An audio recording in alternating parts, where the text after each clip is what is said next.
the system contacts multiple teachers at once, and whoever answers first gets the job. That is not currently how it's done, and I wouldn't like the system to do it that way. Okay. Well, I think he's waiting for you.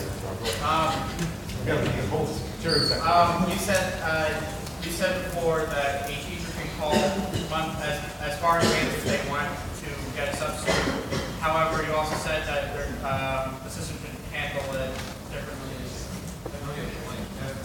If the teacher calls far in advance, then you said that they get longer than 20 minutes to respond.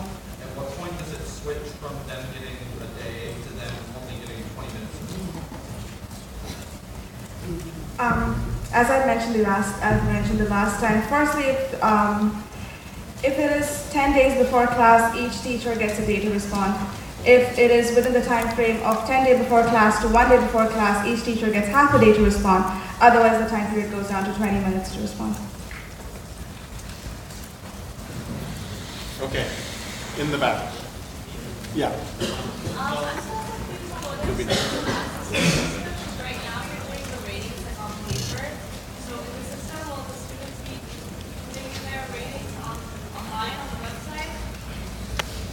The question is, will the students be putting in their ratings on the website? The answer is yes.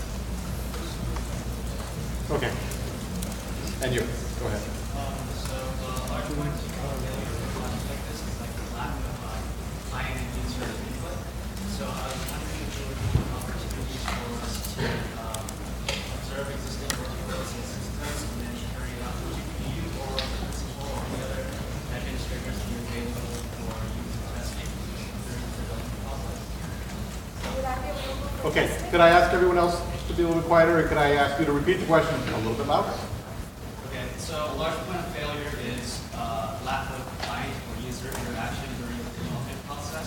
So I was wondering if there was any opportunity for us to observe existing workflows and systems, and then during the development process, would you or any other personnel be available for user testing?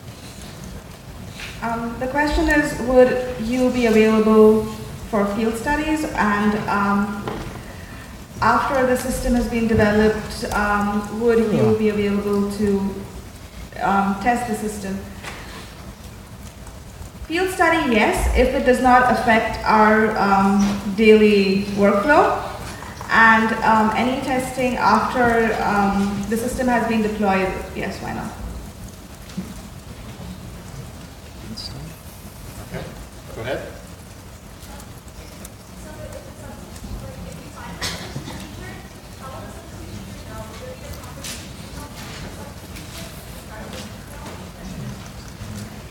The question is, if I approve a substitute teacher, how would they know? Yes, an email would be sent to.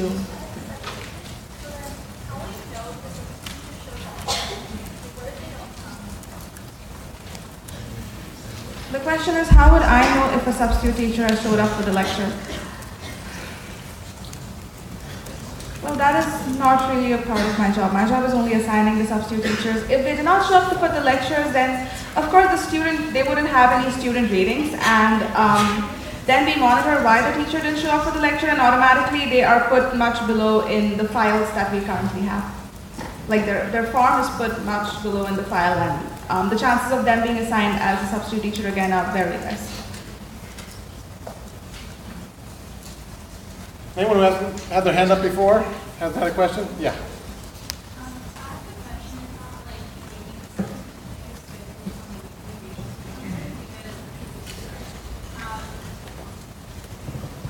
So my question is, right now we're basically going through all the teachers on your system, but would you rather have one where they can put their schedule or like on a weekly basis and like figure it out?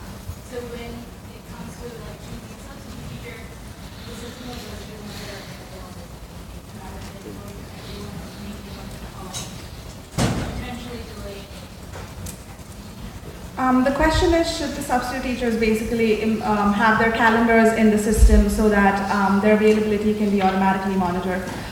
What we have observed over the years is initially we had the teachers even give us their calendars in the forms, but generally their schedule changes. Because they're substitute teachers, they may be substituting somewhere else the other day, or they have their own commitments, and so having their calendars into the system has never helped us before. Okay, other people haven't had a chance to have a question answered. Yeah. Should someone keep track of the absences? And if it does, should the principal be notified if there's a limit? That's right. Could you repeat that? Should someone keep a track of? Should someone keep a track of teacher absences? And if it does keep a track of teacher absences, is there a limit where the principal should be notified when it's reached? Do you mean the current teacher or the substitute teachers? The current teacher. The question is, should Sabha keep a track of the current teachers, I mean them not attending or teaching the lecture, and if so, should the system notify the principal? Well, that's not the job of Sabha, so no. They only are responsible for assigning substitute teachers, so it does not need to keep a track of which teacher is not attending on the present day. The teacher generally informed directly to the principal, and that's a whole separate administration. Okay. Other people who haven't gotten a question? Yeah. Would you like to stick to the methodology of assignment where you just choose the substitute with the matching skill set that is closest, or would you like to have like maybe a type of rotation where like this sub did it last time, you did this sub this time, or way different categories, such as they're really? The question is, would I still like the matching on the basic criteria that I had mentioned, or do I require the teachers to be assigned on the basis of the rotation? No, I still want the original criteria to be maintained.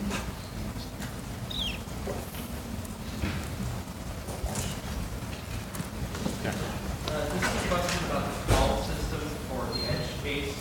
Since calls go at the end of 20 minutes, and we're not supposed to call after 8 p.m., should emails not be sent 20 minutes before so the time is not short? The question is, the calls are not made after 8 p.m., so should the emails stop at 7:40? The answer is yes. In a case in which if you didn't find a substitute, you broaden their area of expertise, and you're still looking for a substitute. When you say broaden area of expertise, could you give us an example of what that means?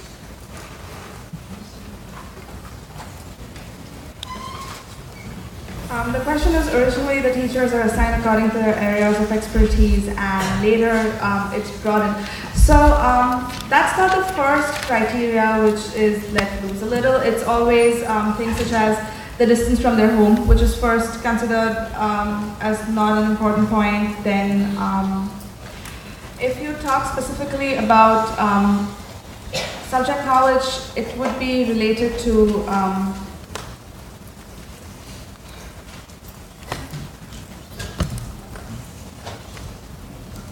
so in the past, in the forms, generally teachers are asked even about information such as primary subject knowledge and secondary subject knowledge, so those options would be considered. So there are 3 subject knowledge that they generally have.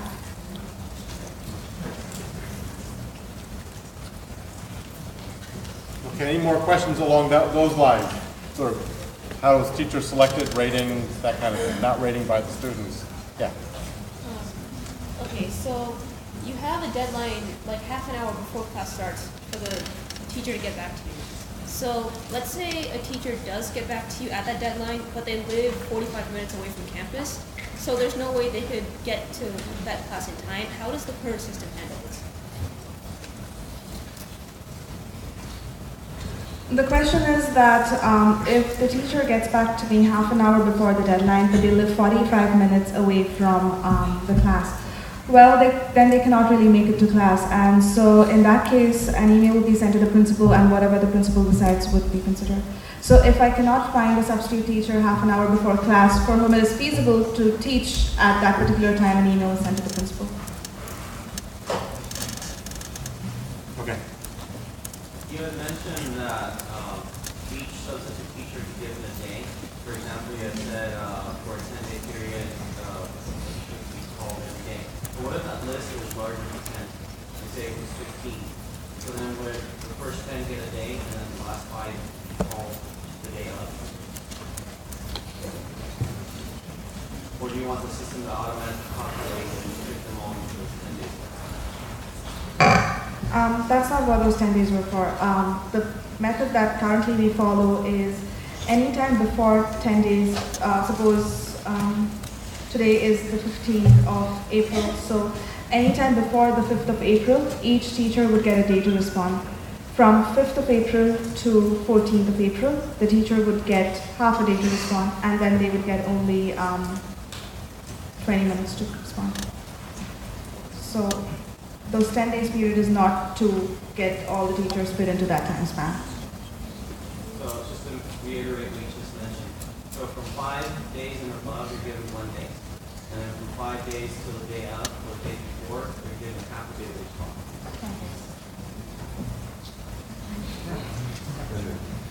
That wasn't what she said at all. No. 10 days. So anytime, again, coming back. Today is the 15th of April. Until the 5th of April, if 10 days before the day of the class, they're given 1 day to respond. Within the 10-day period, that is from 5th of April to the 14th of April, they're given half a day to respond. From 14th of April to 15th of April, they're given 20 minutes to respond. Let's wrap it up there. Okay? I think that's a lot of information. We probably don't want to actually know anymore.